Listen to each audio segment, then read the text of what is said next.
Hello, I hope all is progressing well. Welcome to I Don't Know, We Can Talk About It, where we discuss myriads of topics civilly, reasonably, and responsibly. My name is Kevin Dufresne. Our first topic is with regard to IDEA. We're discussing individuals with different abilities, different needs, how educational environments may be able to further as well as better support individuals with different needs and or abilities. How any entity may support an educational environment with particular regard to individuals with different abilities and or different needs may well align with how aware individuals are of what particular necessities an educational environment may require to improve measures of support. With specialists, individuals that train for particular scenarios, for particular realms of awareness, having levels of communication which may cater well to individuals with different needs and or abilities, as well as educational environments with individuals of different abilities and or needs may really compound what may prove beneficial for not only the individuals with different abilities and or needs, though, for an educational environment, for economic considerations long term. More so,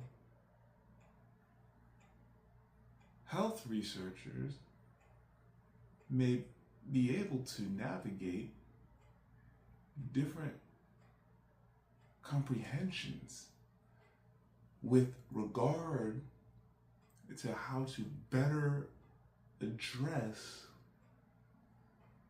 what may be happening neurologically, biologically, with different systems that are more aware of even potential necessities individuals with different needs and or abilities may require to be effective, functional human beings in society.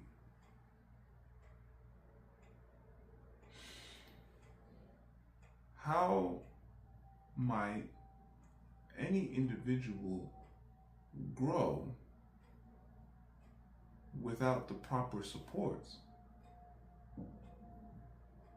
If an individual faces any barrier to accessing opportunity which will better assist an individual, which will further assist an individual with being an efficient, effective, a functional human being in society, how might anyone foresee a different route without a barrier? How might anyone be observing an individual with long-term considerations?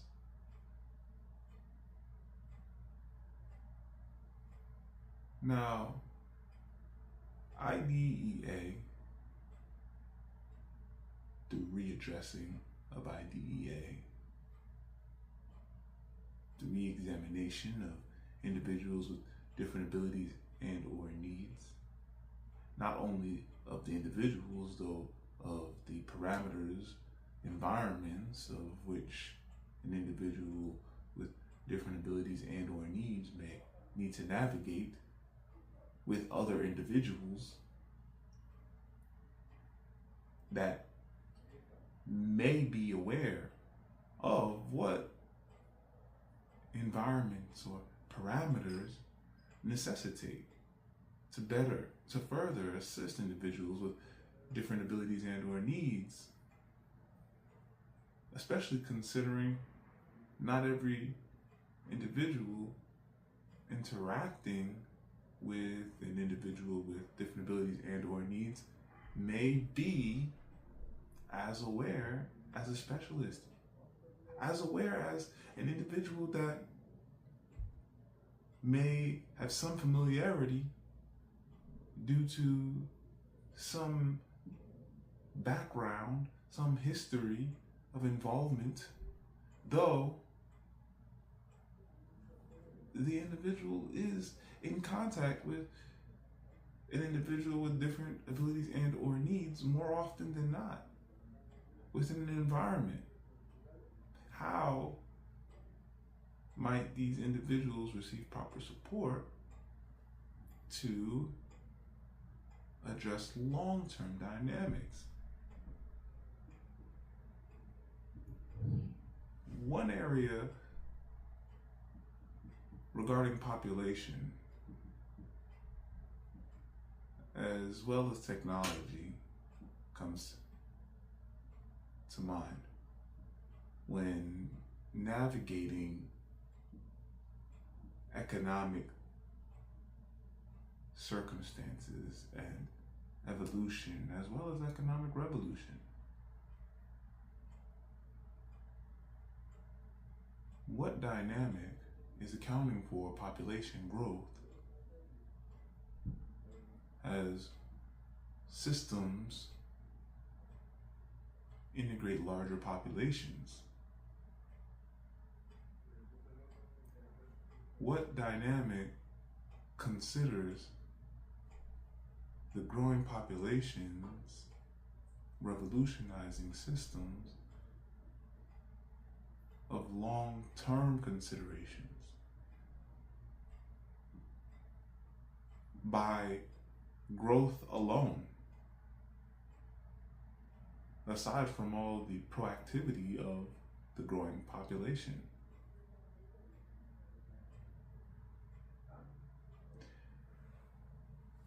Our next topic is with regard to how quiet quitting may be a guide between an educational environment and a work environment.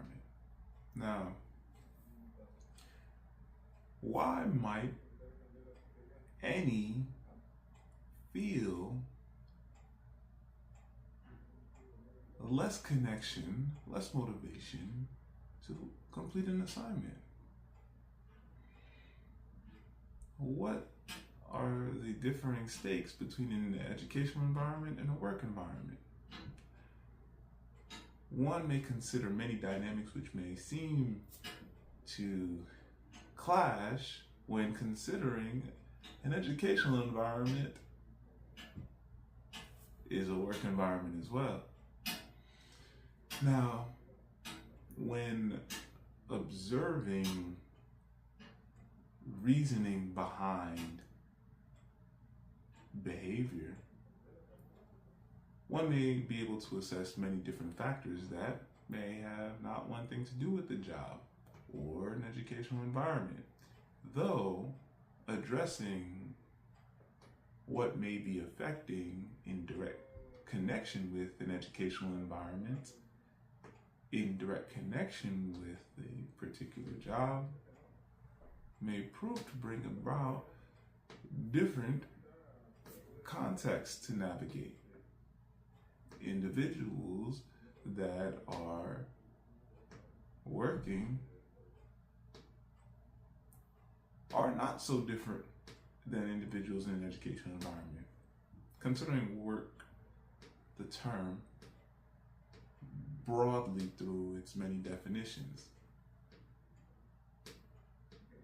how might one feel with the awareness one has of potential through an educational environment, through a work environment, especially considering the other environments that may be necessary to factor into one's life, where an individual may be observing different potentials through a work environment, through an educational environment, aside from the one of which is of one's direct personal experience.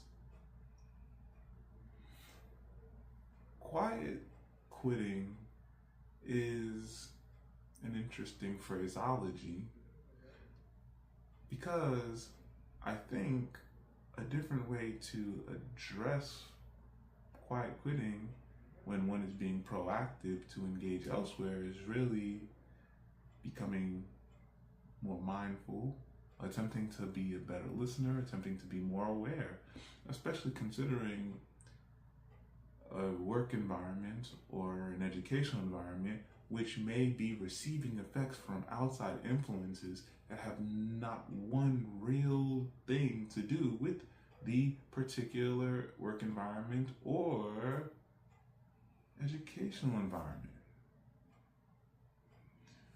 There are many areas which may clash even in observations of what might be happening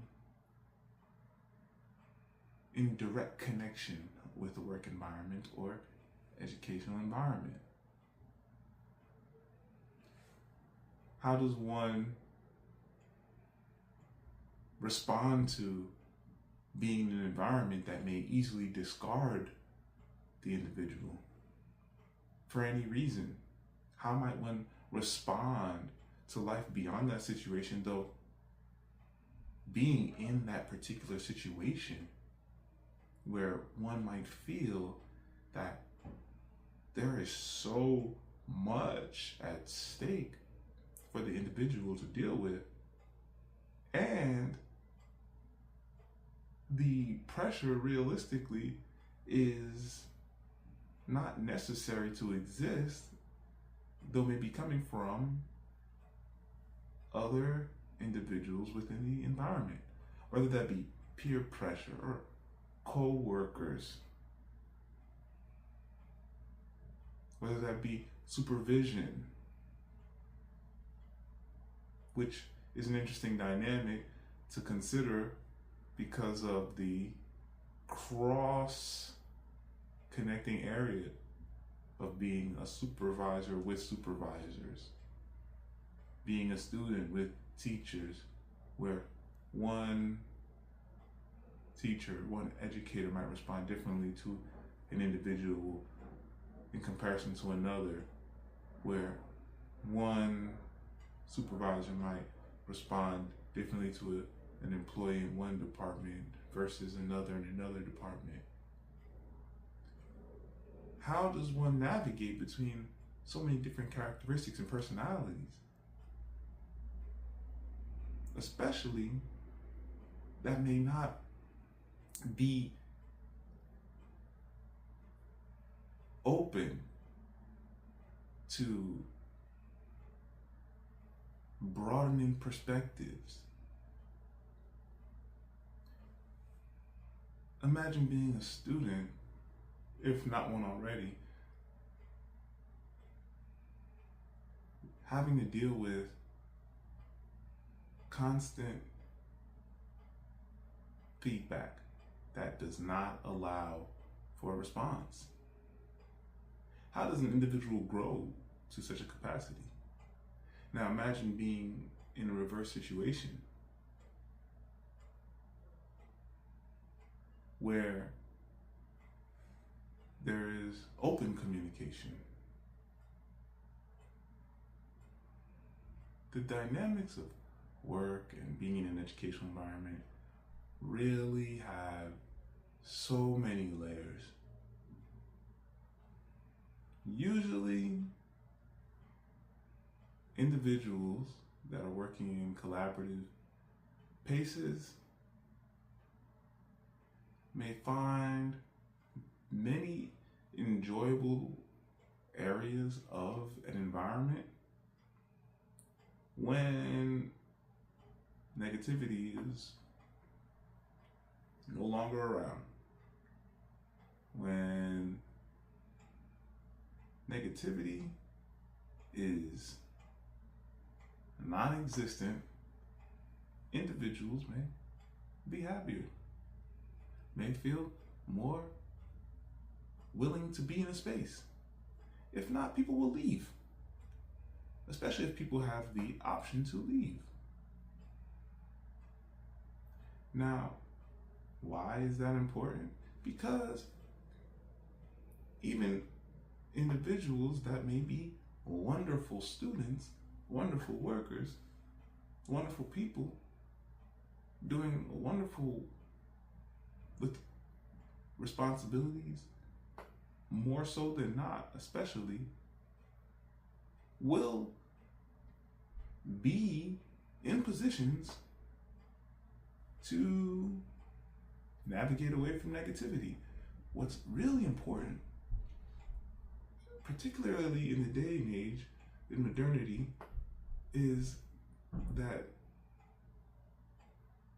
people are wisening up across the board. So if I have an individual coming from a different educational environment, transferring over, I'm going to have to look beyond the record of whatever the school provides. I'm going to have to observe the student exactly as is. Because the past is not necessarily foretelling of the future, especially when nurturing and culturing are factors to determine through an environment, through individuals of an environment. So, if observing a student's record, anything can be happening. A student might be experiencing trauma, going through bullying. There are so many situations that might not even be on a student's record. So, to address a student by a record that may be misleading, misinforming, lacking information, will not justify the student's behavior forward. In the motion forward, the individuals at attention need to be addressing what is presently at attention so as to move forward well. And not by tending to the past of a different environment that may not even be what a student may benefit from, what a student may need, for many different reasons. Similarly with the work environment, which may seem a lot more challenging if individuals have family dynamics to consider, then there are different dynamics at play that operate on psychological levels, that operate on so many different levels that actually may be harming, that individuals may not speak out against, regardless of position, that individuals need to be mindful of, especially going into a working space. There are individuals that love their job, meaning the responsibilities, though may not like the social dynamics of the job. Whereas there are individuals that like the social dynamics of the job, though may not like the responsibilities of the job. There are just many dynamics. Similarly, between both of these worlds of being in an educational environment as a student and being in a work environment as an employee. It's very important to address these dynamics as best as possible. The reality is, a good environment is a good environment. And if there's negativity, people that are able to will leave. People that might need a little more time may be observant and seek to leave. Some individuals, think of an 8th grader or a senior, may be seeking to just navigate differently after the end of the year. So their next venture in high school or college may be different. These details happen in many different ways. So what might be going on, which may be in direct connection, may be trackable, may be observable, though it's really important to be observing the big picture, long term, especially considering individuals that are receiving aid, that are receiving support at these core areas, period-wise, in life, that really need boosting awareness moving forward, especially considering what's already on the internet that these individuals engage with, communicate about day to day. These shifts may look different into adulthood, though it's really, really important to consider what adulthood means versus what life contains. So there are teenagers, there are adolescents that are having to work to support families, which brings about a different focus for these individuals, as well as individuals that observe these individuals on a somewhat day-to-day basis. These individuals have to navigate differently, though may not have credentials to further support them, so experience may be their value, and making availability with education may be very helpful and bring about certain possibilities, especially depending on what an environment is capable of offering and how individuals are catering to individuals in the environment, right?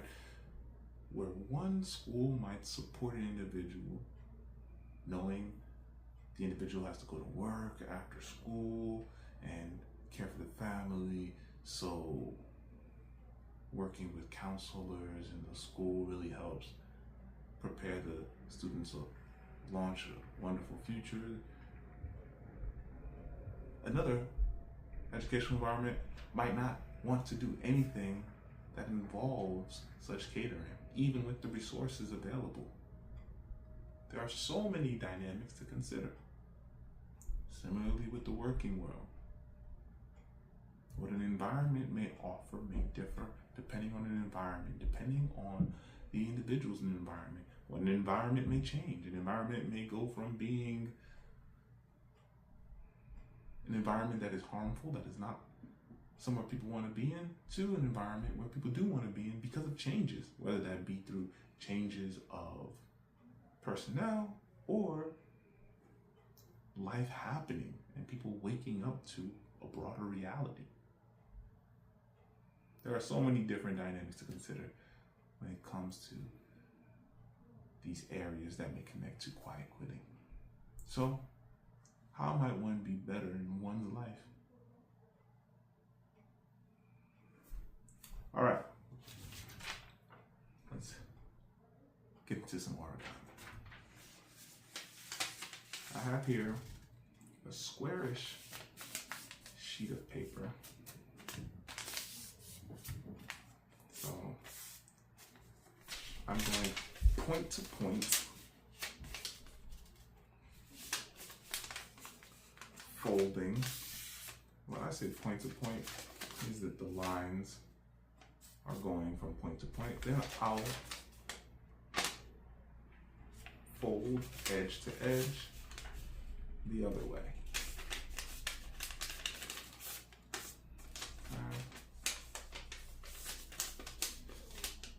This edge to edge fold has the lines going right down the edges in the middle. So what I'm going to do now is fold one portion up to the middle,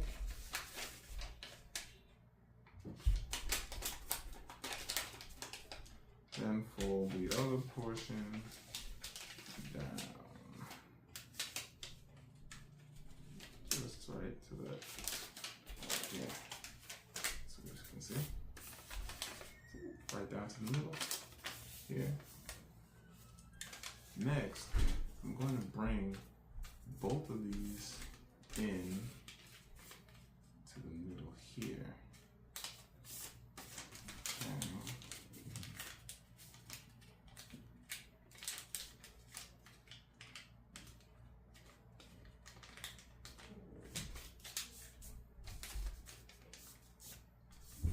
All right. So this is how the front looks. How the back looks. What I'm going to do next is I'm going to fold up this back portion. Something a little tricky. I'm going to fold these two portions up, these two arrows up.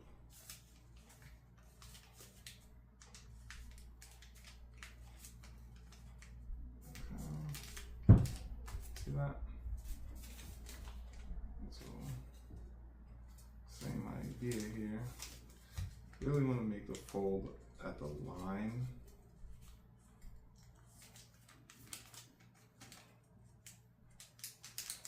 So they can meet here at this corner, at the line here. So next thing is I'm going to fold this back. When I say fold this back, meaning we're gonna have a point here, okay? So I'm just gonna match this fold that's happening, matching it with the other line. Okay. And when I say line, I'm referring to this bottom portion right here where my finger is, crossing over. Okay. All right. Next, from here, we're going to cross over, fold. So we're gonna just cross over. One way to look at it is to just bring the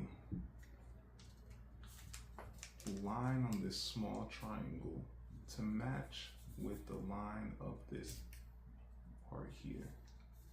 So just bring that point over, just to give a reference point, because it might not be so clear. And to do the same thing, you can just lift it up, and again, I'm just gonna match the top of this triangle basically, right here, right there, they'll cross, okay? All right, so after that, you see that we have this cross here. What we're gonna do is just look inside. We're gonna look inside, and we're gonna just fold up a little bit, okay? We're gonna look inside, we're just gonna fold up. Then, so we'll have this fold looking up. I'll do it from this angle. So I'm gonna look inside, and we're just gonna fold up. One way to find this fold is just to try to make it even with this front part that's straight.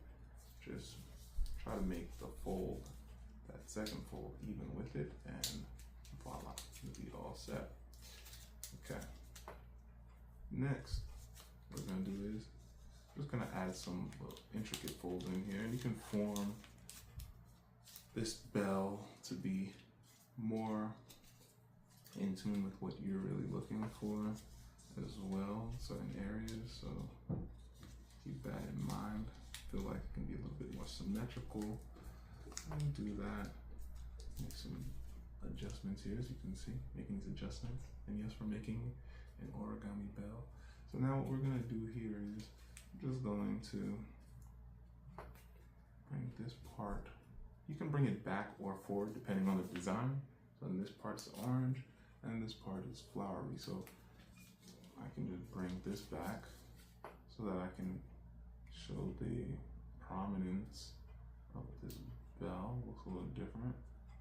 Okay, see? And what we can do next is we're just gonna fold down the top here to the back point. Okay, fold down the top. Then we're gonna fold it halfway up, but we want it to be up above. See? And voila. Dong, dong, dong, dong. We have an origami bell. All right. We are going to talk about reading. Reading a physical book has a lot of benefits. When an individual reads a physical book, well, the brain changes on a physical level. There are long-term health benefits from reading a physical book. I Will Teach You to Be Rich. Ramit Sethi brings about wonderful information for individuals that are seeking to grow their finances long term. Engaging with conversations about the stock market, index funding, target index funds, what one may do through a 6-week period to really begin saving and investing so one may grow. The difference being saving as a method to save up for something, not just to leave in a bank, and investing to be for growing financially, for growing one's wealth. And the 6-week process does address factors to consider before engaging with certain areas. For example, to really embrace the planning the text offers, there is strong advisement that one must pay off one's credit card debt. And the book does encourage paying off student loans, even as volatile as student loans may be. The book addresses paying them off, though puts a lot more emphasis on credit card debt. So when one is rid of the credit card debt, then one may embark on the plan that the book has. Of course, there are ways to address one's personal financial situation that may have their plan operating on a variable, a different rendition, if one will, of the financial plan that Ramit Sethi's bringing forward. Though I think the text's offering is extremely valuable for individuals thinking long term about financial health. And I really find the value of engaging one's finances with a different regard aside from one's life. So the value is, of course, that money is a resource, a tool, and not something that estimates what an individual's character is, an individual's personality may be.